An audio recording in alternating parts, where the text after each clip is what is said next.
Okay, so today we'll be going over subject-verb agreement, which is a commonly tested topic on the writing section of the SAT. So this topic is fairly simple once you're familiar with the rules and what you should be looking out for. So the overall rule is that the subject of the sentence always needs to agree in number with the verb of the sentence. So what does this mean?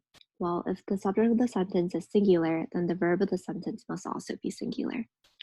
Likewise, if the subject of the sentence is plural, then the verb of the sentence must also be plural.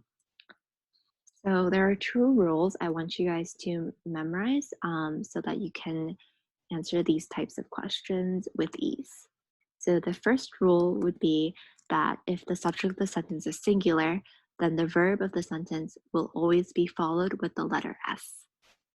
The second rule would be that if the subject of the sentence is plural, then the verb of the sentence would not be followed by the letter S. So what does this look like? Well, here's an example. The dog drinks from its bowl. So here, what's the subject of the sentence? Or the thing that's performing whatever verb? So, well, the subject of the sentence is dog, and then the verb of the sentence is drink. Okay, so we know that this is a singular subject because we're talking about one dog and not multiple dogs. So we go to our rule. Singular subject means verb gets an S, which is why the verb drink here has the letter S following it. So here's an example of a plural subject. The dogs drink from their bowls. Okay, now the subject of the sentence is plural because we're talking about dogs. So going to our rule, plural subject and a verb does not get an S, which is why the verb of the sentence is just drink and not drinks.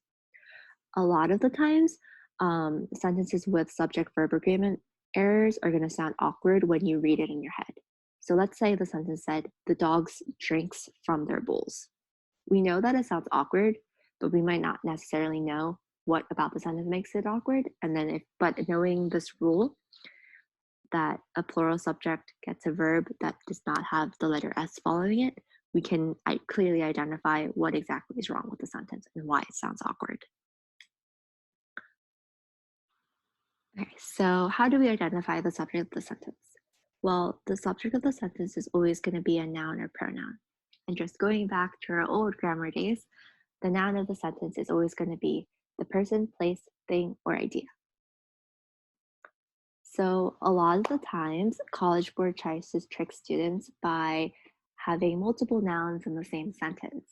And a lot of the times, the second noun of the sentence is going to be found in what's called a prepositional phrase. So it's always important to remember that the subject of the sentence will never be found inside a prepositional phrase. So what's a prepositional phrase? Prepositional phrases are phrases with a preposition inside of it. And the common prepositions found on sentences with subject-verb agreement errors are going to be on, of, in, or from. And these prepositions are going to be followed with a noun. So here's an example. The pile of worksheets is on top of the copy machine. So the verb of the sentence is, and then what's the subject of the sentence? Is it pile or is it worksheets? Well, knowing this rule that the subject of the sentence will never be found in a prepositional phrase, we know that the subject of the sentence is pile and not worksheets because of is the preposition and then the noun that follows it is worksheets. So of worksheets is the prepositional phrase that we can just kind of cross out and pretend it doesn't exist. And then the sentence would read, the pile is on top of the copy machine. Since pile is singular, we know that the verb gets an S, which is why it's the verb of the sentence is and not are. Okay, so here are a list of singular and definite pronouns that I want you to commit to memory, but there is a little bit of a little way to get around like memorizing the whole list. And that rule would be any pronoun that ends with the words one, body, or thing is considered singular. So what does this mean? Well, we have these nice singular and definite pronouns here, but knowing this rule that any word that ends with one, body, or thing is singular, we know that like everyone or everybody or everything are all singular in English. So even though like everybody encompasses more than one person, because the word ends with body, we know that it's a singular indefinite pronoun. Also, watch out for words like each, either, and neither in the sentence, because a lot of the times this will indicate that the subject of the sentence is singular. Also, watch out for collective nouns. So these are nouns that usually refer to a group. Example would be like group versus groups or team versus teams. A lot of the time, I like to tell students to see if the word can have an S after it. And if it can, we know that the subject is singular and not plural. Also look out for compound subjects. So when there's like two or more nouns acting as the subject of the sentence. So an example would be Bob and Joe play video games. Here, Bob and Joe are both acting as the nouns and the subjects of the sentence. So because we're talking about two people, we know that we have a plural subject. So therefore, the verb of the sentence will not have the letter S following it, which is why it's play and not plays. So if, let's say, we're only talking about Joe here, the sentence would read, Joe plays video games. If we're talking about Bob and Joe, then we say Bob and Joe play video games. So just to refresh your memory about the steps that you should be taking when approaching subject-verb agreement, the first would be identify the subject of the sentence. The second step would be to identify the verb. And then the third step would be to make sure that the subject of the sentence and the verb of the sentence agree in number. So singular subject, then the verb gets a letter S. If it's a plural subject, then the verb does not get a letter S. So here's an example. A flock of seagulls, Blake, which is what the verb is, spotted yesterday by Jack.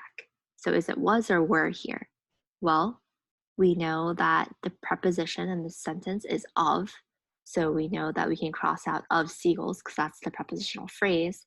So then the sentence would read, a flock blank spotted yesterday by Jack.